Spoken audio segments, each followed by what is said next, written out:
Mga pre, share ulit ako, pero tungkol sa electrical ulit. Ang i-share ko ay kung paano natin malaman kung ito ba ay reversible or non-reversible yung tungkol sa circuit breakers natin. Samahan niyo ko para marami tayong matutunan ulit.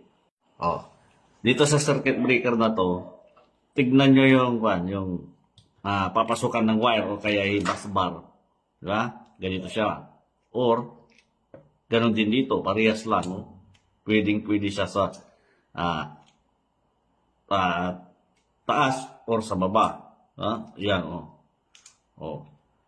Tapos, ihigpitan na lang ganyan. Tapos ito, ganon din dito. Yan, ganyan. Tapos higpit. Kaya lang, tignan nyo itong breaker na to. Pag on, mahirap. Yan, Yun. Pero pag off mo siya, ang daling mag-off. Ibig sabihin, yung tayo niya, ganyan. Kasi sa akin, yung on, pataas. Yan. Tapos yung off, pababa. Yan. Ngayon, dahil sabi ko nga, tignan nyo ito, tapos ito, parehas, kaya subukan natin yung entry sa taas muna. Tapos pag natapos natin na tinest, dun din sa baba. Yan. Pasok ko yung wire. Yan.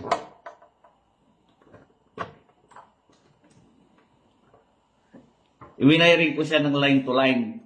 Pero line to ground yung power source sa amin.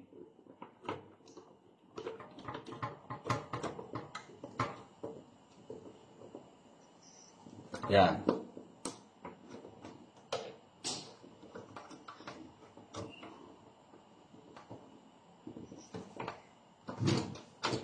Yan. Line to line siya.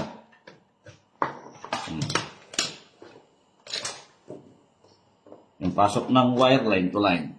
Kasi dinaan ko sa breaker na dalawa. Ito sana yung para sa hot. Tapos ito yung sa neutral. Hindi dapat nakapasok sa breaker. Jumper sana. Pero dahil itetest lang natin kung pwede ba yung pasok ng entry sa taas o kaya sa baba. Or pwede ba yung line side yung taas tapos load side sa baba. Or pwede ba kayang line side sa baba tapos load side sa taas. Yan yung susubukan natin. Ngayon gamitan ko ng 2-pole na bus bar.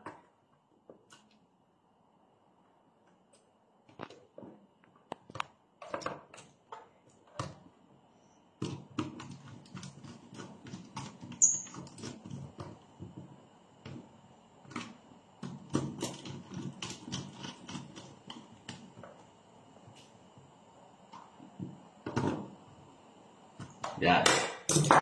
Ngayon, isaksak na natin. Yan. Live na yan. Ngayon, gamitan ko ng lamp tester. Pag umilaw ko, pwede sa taas. Dapat iilaw to. Line 1, line 2. Diba? Yun. Pwede siya. Diba?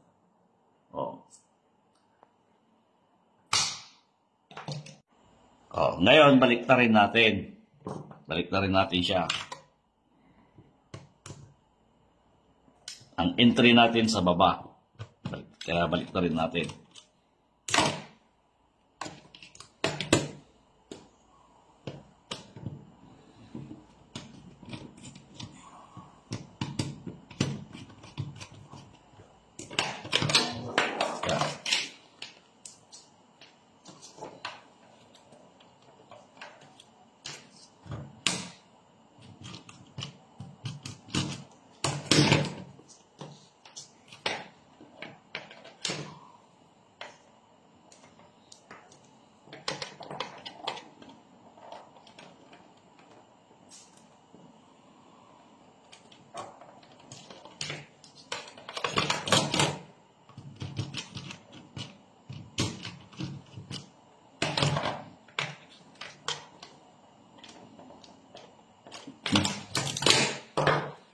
Iusog ko dito.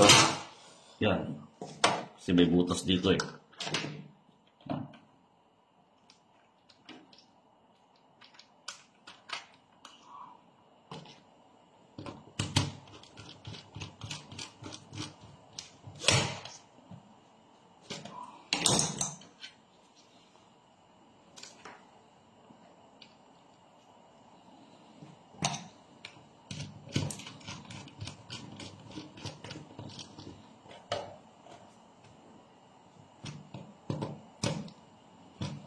Yan.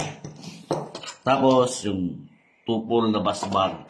Kasi line to line yung pinag-wiring natin sa pasok ng power entry.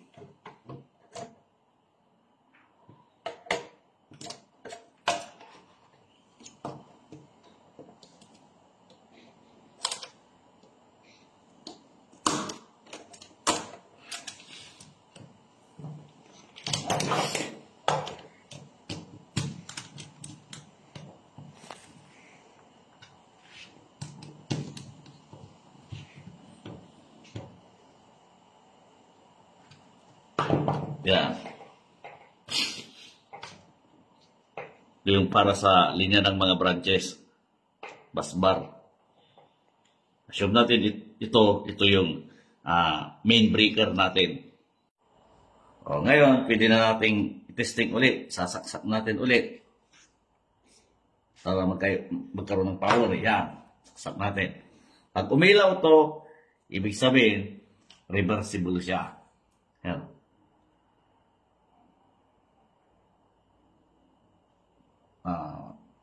Line 1, line 2 ito.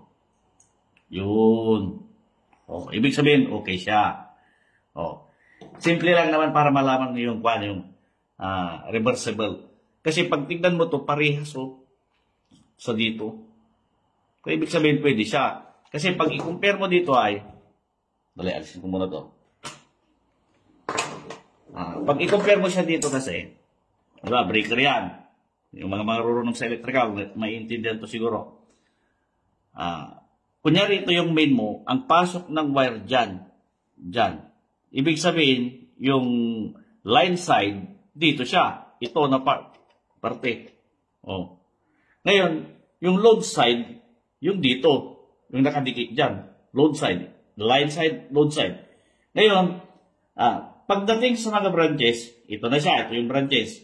Yung line side, dito ngayon siya. Yan. Tapos yung wire na papasok dito, ito yung load side. O, kaya lang, pagkakaiba nila, pag tingnan mo to, sabi ko nga, ito parehas dito. Pero pag ito ay, pag alisin ko to, pag tingnan nyo, magkaiba. Yan. Diba? Dito yung wire. Ito yung sa bus bar. Hindi pwede siyang baliktarin na ito yung bus bar tapos ito yung sa wire. Kasi nga, 'di ba? Magkaiba sila Ibig sabihin, non-reversible ito. Yan. Pero pag i-analyze mo kung parehas sana ito sa doon, yung kapit ng bus bar tapos yung pasukan ng wire, pwede siyang reversible. Kasi sabi ko nga kanina, 'di ba? Yan.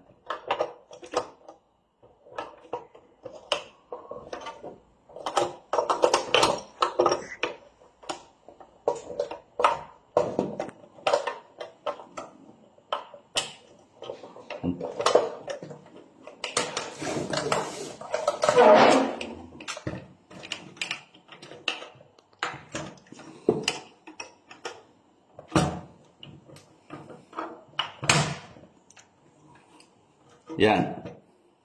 Kasi, kunyari, ito yung main mo, pasok ng wire dyan, yan sa may,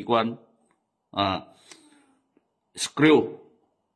Pero dito, yung inipit yung bus bar, di ba? Yan inipit niya yung bus bar. Pasok, line side. Pagdating dito, load side. Pero pagdating sa branches, yung line side, yung ganito ng main. Diba? Load side siya dito. Pero pagdating dito, line side. Tapos ito yung load side. Kaya lang hindi siya pwedeng reversible. Non-reversible siya. Siguro okay na yun na tungkol sa reversible tapos non-reversible. Abangan nyo ulit yung mga susunod na video ko tungkol sa electrical para mas marami tayong matutunan.